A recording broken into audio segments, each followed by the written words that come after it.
왜 어떤 사람은 아흔을 넘겨서도 또렷하게 웃으며 살아가는데 어떤 사람은 비교적 이른 나이에 지쳐버릴까요?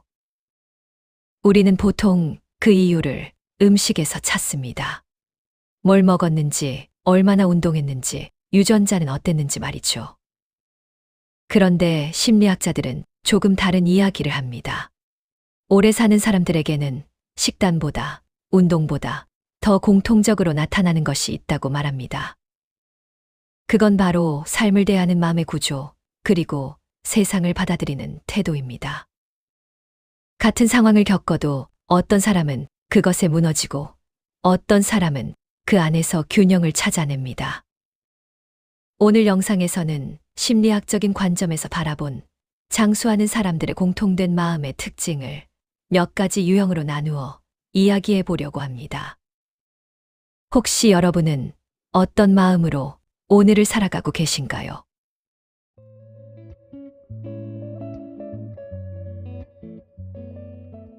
첫 번째 유형은 스트레스를 없애야 할 적으로 보지 않고 다룰 수 있는 대상으로 인식하는 사람들입니다.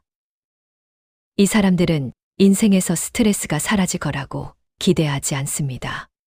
오히려 스트레스는 누구에게나 생긴다는 사실을 아주 담담하게 받아들입니다. 그래서 문제가 생겼을 때 이렇게 말하지 않습니다. 왜 하필 나한테만 이런 일이 생기지? 나는 왜 항상 이 모양일까? 대신 이렇게 생각합니다. 이 상황에서 내가 지금 당장 할 수 있는 건 뭘까? 심리학에서는 이것을 통제감이라고 부릅니다. 완벽하게 모든 걸 통제할 수 있다고 믿는 게 아니라 아무리 힘든 상황에서도 내가 선택할 수 있는 부분은 분명히 존재한다고 느끼는 감각입니다. 장수하는 사람들의 공통점은 이 통제감이 굉장히 안정적으로 자리 잡고 있다는 점입니다. 예를 들어 몸이 예전 같지 않다는 걸 느꼈을 때 이들은 좌절부터 하지 않습니다. 이제 나는 끝이구나라고 생각하기보다 그럼 내 속도에 맞춰 살면 되겠네라고 방향을 바꿉니다. 문제가 크면 이 사람들은 문제를 쪼갭니다. 감정으로 덩어리째 끌어안지 않고 행동 단위로 하나씩 나눕니다. 지금 당장 해결할 수 있는 것 하나, 오늘 안에 할 수 있는 것 하나, 그리고 나중에 생각해도 되는 것 하나.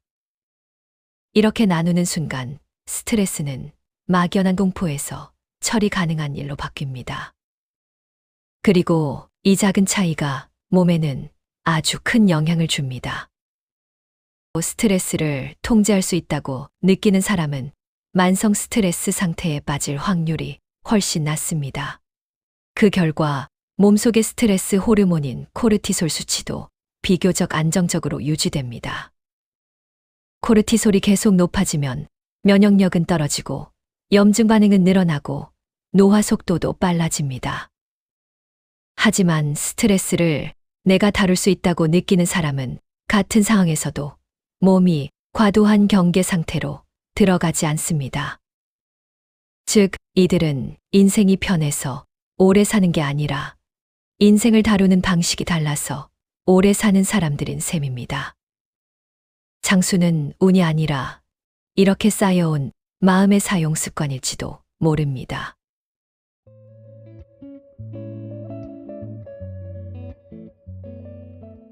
두 번째 유형은 겉으로 보기엔 특별할 것 없어 보이지만 안으로는 굉장히 건강한 사람들입니다. 바로 자신의 감정을 억누르지 않고 자연스럽게 흘려보낼 줄 아는 사람들입니다. 이 사람들은 슬픔을 느끼지 않는 게 아닙니다. 화가 나지 않는 것도 아닙니다. 오히려 감정을 아주 정확하게 느낍니다. 아, 내가 지금 화가 났구나. 이건 그냥 피곤해서 예민해진 거구나. 이건 정말로 마음이 아픈 일이구나. 이렇게 자기 안에서 일어나는 감정을 모른 척하지 않습니다. 많은 사람들이 감정을 이렇게 다룹니다. 참고 넘기고 이 정도는 견뎌야지 하면서 속으로 눌러 담습니다. 하지만 장수하는 사람들은 감정을 쓰레기 봉투처럼 묶어두지 않습니다. 그때그때 조금씩 흘려보냅니다. 화를 느끼면 신뢰할 수 있는 사람에게 말합니다. 슬프면 괜히 괜찮은 척하지 않습니다. 말로 표현하거나 글로 쓰거나 가만히 울기도 합니다. 중요한 건 감정을 밖으로 내보내는 방식이 꼭 크고 격렬할 필요는 없다는 점입니다. 조용한 한숨, 짧은 메모 한 줄, 오늘은 좀 힘들었어라는 한마디. 이 정도로도 충분합니다. 심리학에서는 이런 능력을 정서 인식과 표현 능력이라고 부릅니다. 감정을 회피하지 않고 그 감정이 무엇인지 알아차리고 적절한 방식으로 표현하는 능력입니다. 이 능력이 부족하면 감정은 사라지지 않고 몸속에 남습니다. 그리고 억눌린 감정은 시간이 지나면 신체 증상으로 나타납니다. 가슴이 답답해지고 잠이 깨지고 이유 없는 피로가 쌓입니다.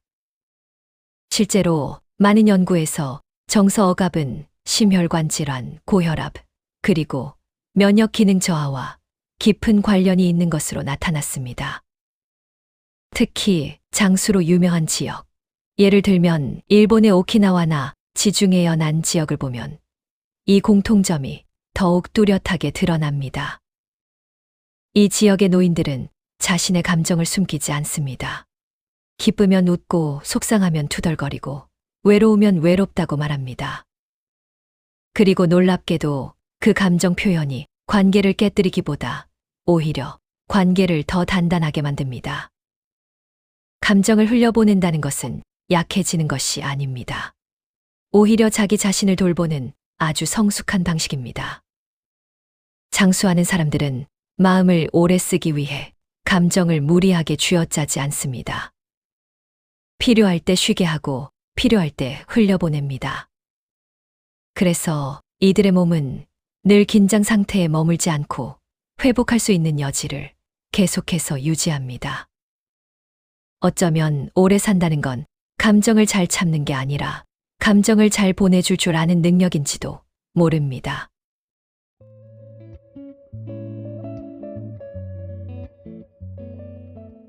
세 번째 유형은 몸이 아니라 마음이 먼저 늙지 않는 사람들입니다. 이 사람들의 공통점은 하나입니다. 나이가 들수록 이제 나는 쓸모없어졌다라는 생각을 쉽게 허락하지 않는다는 점입니다. 심리학에서는 이것을 목적의식이라고 부릅니다. 목적의식은 거창한 꿈이나 위대한 사명이 아닙니다.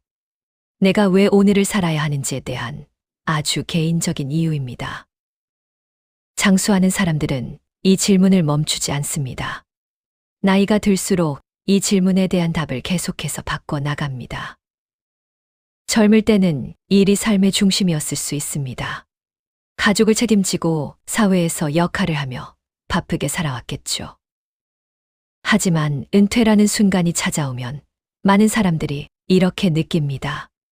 이제 나는 더 이상 필요 없는 존재인가? 장수하는 사람들은 바로 이 지점에서 다른 선택을 합니다. 이들은 잃어버린 역할을 붙잡기보다 새로운 역할을 스스로 만들어냅니다. 누군가는 손주를 돌보며 자신이 여전히 누군가에게 중요한 존재라는 걸 느낍니다. 누군가는 작은 취미 모임에 나가 같은 관심사를 나누고 그 안에서 관계를 이어갑니다. 또 누군가는 봉사를 시작하고 공부를 다시 하고 글을 쓰거나 그림을 그리며 자기만의 세계를 확장합니다. 중요한 건 그 역할이 크냐 작으냐가 아닙니다. 그 역할이 내가 선택한 것이라는 사실입니다. 심리학 연구에 따르면 삶의 의미를 잃은 사람은 우울에 빠질 확률이 급격히 높아지고 그 우울은 곧 신체 기능 저하로 이어집니다. 움직임이 줄어들고 사람을 만나지 않게 되고 뇌를 쓰지 않게 됩니다. 반대로 삶의 의미를 유지하는 사람들은 나이가 들어도 뇌 활동이 활발하게 유지되고 사회적 연결도 쉽게 끊어지지 않습니다. 사람을 만나고 생각하고 배우고 누군가를 위해 움직이는 순간 몸은 아직 끝나지 않았다는 신호를 받습니다. 그래서 장수는 단순히 오래 숨 쉬는 것이 아니라 오래 참여하는 삶에 가깝습니다. 장수하는 사람들은 인생의 후반부를 정리하는 시간으로만 쓰지 않습니다. 새로 써내려가는 시간으로 사용합니다. 어쩌면 오래 산다는 건 시간을 붙잡는 게 아니라 의미를 계속 새로 만들어가는 능력인지도 모릅니다.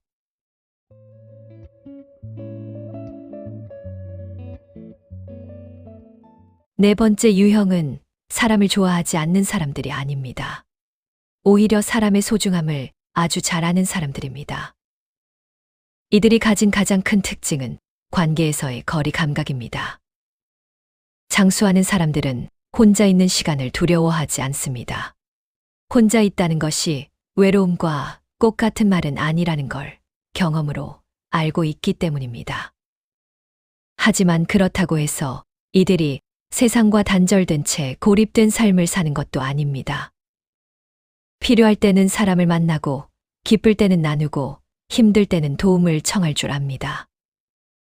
다만 모든 관계를 끝까지 유지해야 한다는 생각을 하지 않습니다. 누군가와의 관계가 계속해서 상처가 되고 만날 때마다 에너지가 소모된다면 이들은 그 관계를 무조건 붙잡으려 하지 않습니다. 이 선택은 차갑거나 이기적인 태도가 아닙니다. 오히려 자기 삶을 오래 지키기 위한 아주 현실적인 판단에 가깝습니다. 심리학에서는 관계의 개수보다 관계의 질이 정신 건강에 훨씬 더 중요하다고 말합니다. 하루에 10명과 의미 없는 대화를 나누는 것보다 일주일에 한 번 마음이 편안해지는 사람을 만나는 것이 몸과 마음에는 훨씬 더 좋습니다. 장수하는 사람들은 이 사실을 본능처럼 알고 있습니다. 그래서 이들은 관계 속에서 자주 스스로에게 묻습니다. 이 만남이 나를 더 지치게 하는가? 아니면 나답게 만드는가? 그리고 그 질문에 솔직하게 답할 수 있는 용기를 가지고 있습니다. 감정 소모가 큰 관계를 정리하는 일은 쉽지 않습니다. 미안함도 들고 죄책감도 따라옵니다. 하지만 장수하는 사람들은 그 감정을 감수하더라도 자기 삶의 균형을 선택합니다. 왜냐하면 사람에게 가장 큰 스트레스 중 하나는 관계에서 오는 지속적인 긴장이기 때문입니다. 늘 눈치를 보고 참고 자기 감정을 숨겨야 하는 관계는 시간이 지날수록 몸을 먼저 망가뜨립니다. 반대로 편안한 관계는 말하지 않아도 괜찮고 침묵조차 부담이 되지 않습니다. 그런 관계 하나가 수많은 얕은 관계보다 훨씬 강력한 보호막이 됩니다. 장수하는 사람들은 많은 사람과 오래 연결되기보다 몇 사람과 깊게 연결되는 삶을 선택합니다. 그리고 그 선택이 마음을 덜 소모하게 하고 그 덜 소모된 마음이 몸을 오래 버티게 합니다. 어쩌면 오래 산다는 건 사람을 많이 만나는 능력이 아니라 사람과 적절한 거리를 유지할 줄 아는 지혜인지도 모릅니다.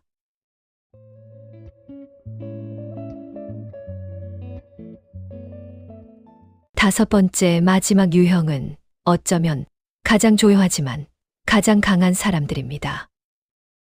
이 사람들은 세상에는 엄격해도 자기 자신에게만큼은 조금 느슨한 기준을 허락합니다. 실수했을 때 이들은 바로 자신을 몰아붙이지 않습니다. 왜 또 이 모양이야? 나는 왜 이것밖에 안 될까? 이런 말로 자기 마음을 다그치지 않습니다. 대신 이렇게 말합니다. 그럴 수도 있지. 그때 나는 그만큼 최선을 다한 거야.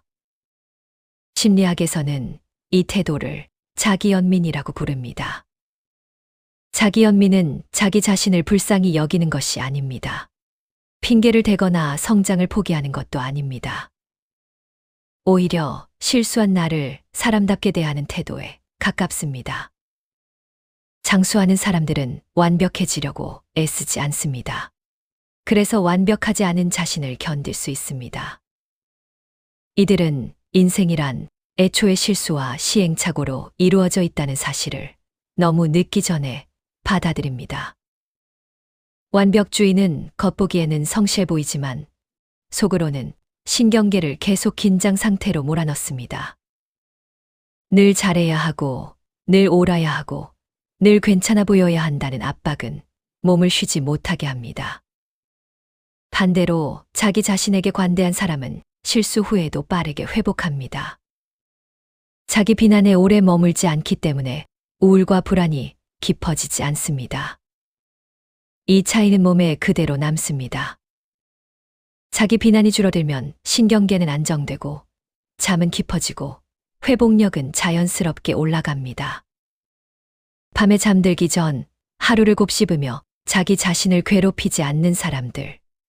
바로 이런 사람들이 몸을 오래 씁니다. 장수하는 사람들은 자기 자신과 평생을 함께 살아야 한다는 걸 잘 알고 있습니다. 그래서 가장 가까운 존재인 자기 자신을 적처럼 대하지 않습니다. 어쩌면 오래 산다는 건 건강을 챙기는 것 이전에 자기 자신을 괴롭히지 않는 능력일지도 모릅니다.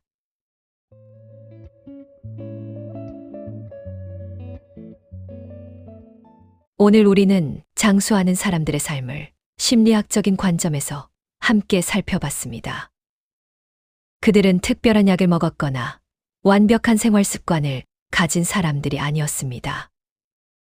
다만 한 가지, 인생을 대하는 태도가 조금 달랐을 뿐입니다. 장수는 무조건 참고 버티는 삶도 아니고 마음을 계속 소모하며 살아가는 삶도 아니었습니다. 오히려 필요할 때 내려놓고 감정을 흘려보내고 관계를 조절하고 의미를 다시 만들고 무엇보다 자기 자신에게 너무 가혹하지 않은 삶이었습니다. 오늘 소개한 5가지 유형 중에서 여러분은 어떤 모습에 가장 가까운가요? 지금의 나와 닮은 모습일 수도 있고 앞으로 조금 더 닮아가고 싶은 모습일 수도 있겠습니다. 댓글로 가장 공감되었던 유형을 하나만 남겨주세요. 여러분의 이야기를 들어보고 싶습니다. 오늘 영상이 여러분의 하루에 잠깐이라도 숨을 고르는 시간이 되었기를 바랍니다.